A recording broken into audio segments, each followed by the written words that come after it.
שבת שלום, עוד מעט שבוע טוב.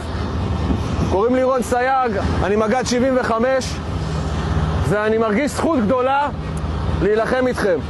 זכות גדולה. תסתכלו על השמיים, תסתכלו על האבק. השמיים עכשיו לא בהירים. המטרה שלנו היא להפוך את השמיים האלה בהירים.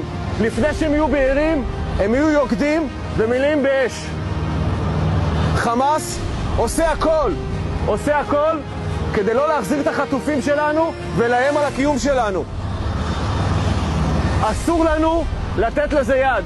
הגיעה העת לתת מכה ניצחת על ג'באליה. מי יעשה את זה? צק"ק 75 וחטיבה 7. אנחנו הולכים לפעול בשיא העוצמה. תסתכלו בעיניים אחד של השני. אנחנו הולכים לתת את התחת אחד בשביל השני. יש פה לוחמי הנדסה שנלחמו כבר חצי שנה. יש פה טנקיסטים, יש פה מילואימניקים שעזבו את הכל כדי להחזיר את הביטחון למדינת ישראל. עוד מלחמה ארוכה לפנינו. זאב ז'בוטינסקי אמר משפט חשוב מאוד: חלוץ הוא אדם שפועל בשביל הבא אחריו. אנחנו הולכים לעשות פה מדינה הרבה יותר טובה. אנחנו הולכים לשמור על עם ישראל. כל אחד ואחד מכם הוא דור הניצחון. אתם עוד לא יודעים את זה. אתם מכתיבים את ההיסטוריה של מדינת ישראל.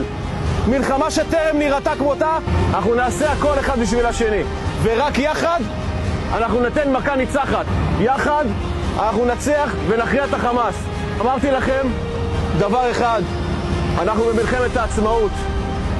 נגזר עלינו וחובתנו להיות עם חופשי בארצנו.